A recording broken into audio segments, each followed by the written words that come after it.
What's going on today, guys? Welcome back to DC Unplugged, and today we are reviewing the Dragon Slayer. So as all of my reviews, we always start from the top of the bars and we work our way through the whole scooter. But first we're going to run through some stats. So on this scooter, it is a 48 volt system scooter. This particular model that we're reviewing today is the 26 amp hour. It has dual 800 watt motors with sine wave 50 amp controllers, which is pretty impressive. Goes actually quite well for what it is. Later on the video, we'll do a top speed run and we'll go to my local track, which is a safe environment to obviously test out the top speed of the scooter. So that way you guys can actually figure out and see the actual top speed. Keeping in mind, I am a 90 kilo rider, so the actual speed might vary. If you are lighter than myself, you'll probably get more top speed. So with that out of the way, let's roll up to the top of these bars here and have a gaze. So first of all, we've got this beautiful screen here that pretty much, glare's not our friend today. There we go. So beautiful screen here. It tells us a little bit of information. Unfortunately, it does not tell you volts, however, but that is okay. You can see here, right-hand side, right-hand side corner there, got our lights are on, and you can turn them off too. So it does tell you on the dash that the lights are on, which is awesome. So up on the top-hand corner here, you can see we're in S drive at the moment. To actually put it into dual drive, you need to hold the plus button and they'll then switch it over to D drive, which just means dual drive, and then holding the plus button again will then just put it back into single motor. Up on the top of the bars here, we do have a normal gooseneck, so we can change the bars. So if people want a wider bar or just some different, or just want to customize it, make it look a bit more of their own, you can definitely do that. We've got a bell on the left-hand side here, followed by our power switch, our gears switch as well. We've also got hydraulic brakes on this one, which is awesome. A nice touch, especially for the price range. And also the hydraulic brakes do come on the lower spec one as well, which is the 21 amp hour, I believe it is. We've got our throttle here, which is actually disactivated. It is instant. If we put it into a gear, it is instant, so it does want to go straight away, which is great. I don't have to kick it off. Some people might like that, some people won't. Coming down the stem here, we've got these awesome blue hydraulic brake cables for the brakes, as well as a height adjustment for the stem. We can just drop that down. Obviously, if you're a tiny little kid, you can ride it like that, but I am not, so we'll have that up there. Also coming down, we've got that Slayer looking sticker down the side here, going down to our little folding mechanism here. This design very much reminds me a lot of the Raptor, so I really like that design. Keeping it in the Dragon family, very Raptor looking. Also got our folding mechanism here.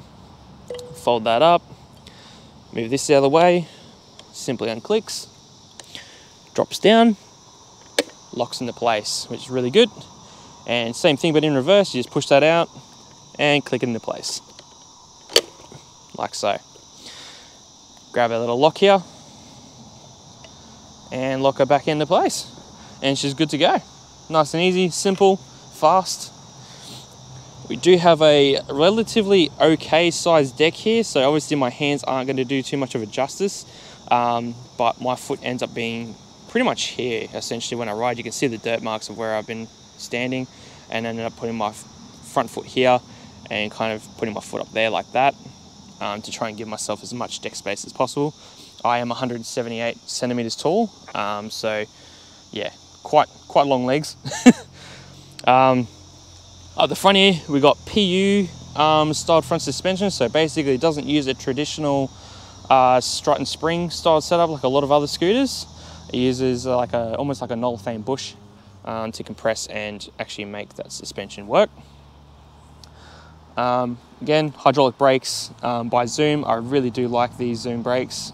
Big fan of them.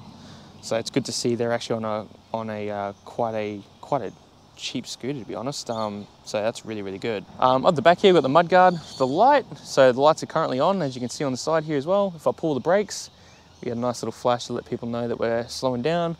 With the brakes off, with the light off, it still flashes. So great thing to see, very visible scooter. You can be seen very well at night. Up on the top of the deck here, we have our charge port. Now, a lot of people are a bit controversial about this. I actually like it because if the charge port is on the side of the scooter, and let's say you accidentally didn't put the kickstand down and this was to fall over, you'd damage your charge port. So having it up on the top here is actually not a bad thing. I don't mind that. It's a nice little touch there. It's out of the way.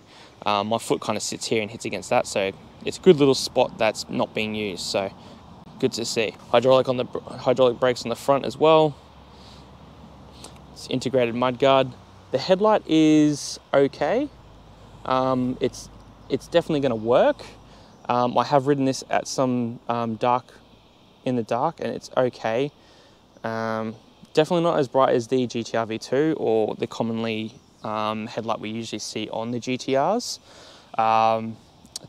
Cyclone Pros and stuff like that. But it does do a job. You can't see in front of you, and it's good that it is focus beamed, so you can see that on my hand there. It's got a nice little focus beam on there, so it does do really well. As for the deck size, we've got the Dragon Slayer along the side there, which looks really nice. I'll just demonstrate that suspension for you by jumping on there. Again, keeping in mind, I'm 178 centimeters tall. I am quite a tall guy. I do have some long legs on me, so the deck space is relatively okay. So you can see there, that's pretty much my stance when I'm riding, and suspension's not bad at all. It's very smooth. It's not like a normal suspension setup, which then brings me around to what I feel this scooter is more for, and it's definitely for footpaths only. I wouldn't go taking this off-road. It's just not really built for it. It's more of a cruiser scooter that you usually only use on footpath. If you did need to go across some grass or whatnot, it can definitely do that thanks to the all-terrain tyre, so it will dig into that grass or some slight dirt areas, so you will have traction there. However, it's definitely not an off-road scooter, so it's definitely one of those ones that are more of a touring scooter rather than anything. Now let's say for instance, if you did happen to come off the scooter, or the hill was too big for the scooter, or you just didn't feel confident in going up the scooter by riding it because it was too big of a hill climb, or whatever the case may be, this scooter does have a walk mode. So the walk mode only activates when you are actually in a gear. So once you're in a gear, let's say the hill behind us here, just use this as an example. It's a fairly decent hill behind us here. So let's say you came off, you had to walk the scooter. You pretty much just hold the down button. It'll start flashing the lights and it'll just walk itself, which is pretty sweet, because who wants to pull the scooter up a hill? Not me. To stop it, you simply just pull the brakes and that'll deactivate the walk mode. This is a very playful chassis. It is definitely meant only for solely road use only. In saying that though, doesn't mean you can't have fun with it. For example, like this video here.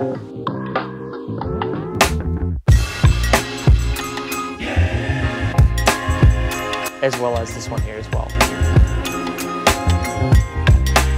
You can definitely have some fun with the scooter. It's very playful. It can be very agile to move around, and very lightweight. So this scooter only comes in at 26 to 27 kilos, depending on which option of battery you get.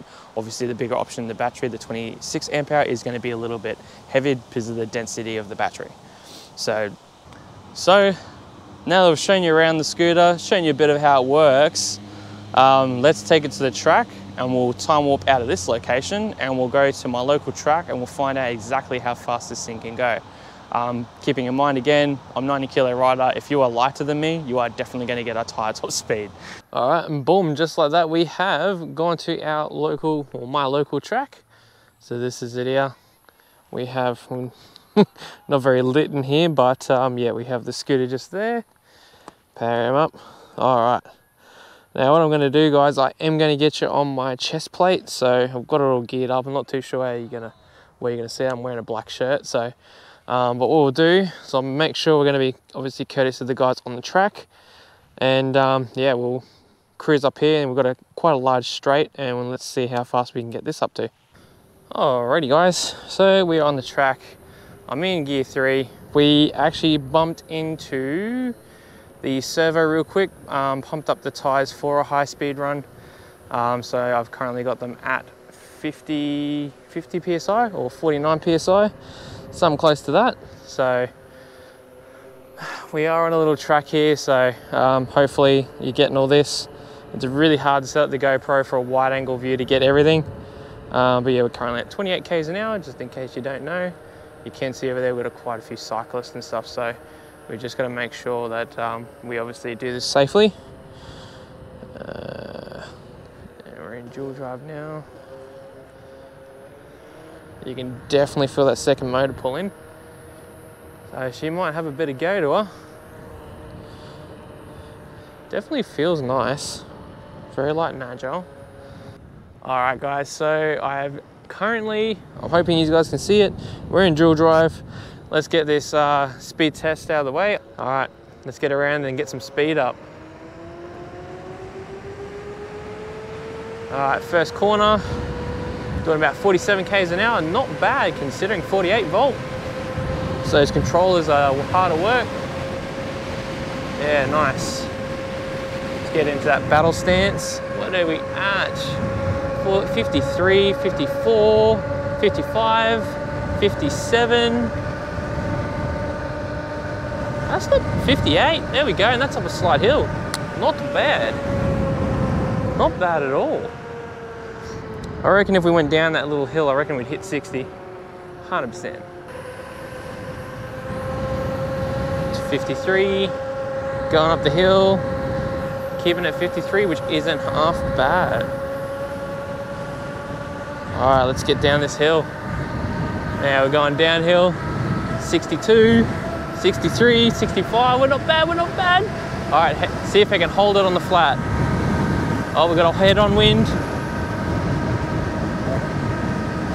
61, that is its top speed. I'm happy with that. 61 kilometers an hour, not bad. And that's on a perfect flat with a downhill. There's a perfectly flat area there, so not bad. Very very controllable. I like it. It is a very fun scooter.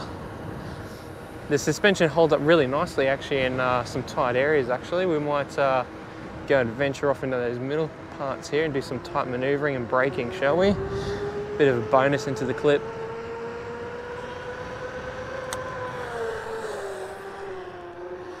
Yeah, it's very direct, very direct.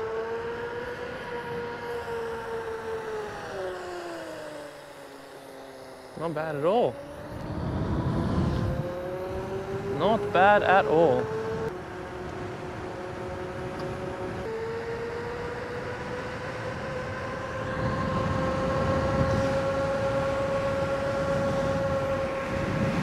Oh, we got a cyclist, he's trying to race us. Let's go.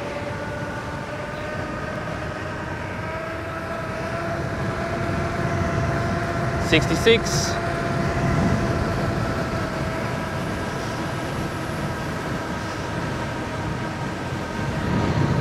That's holding 61 nicely. See if we can go and take that into the corner.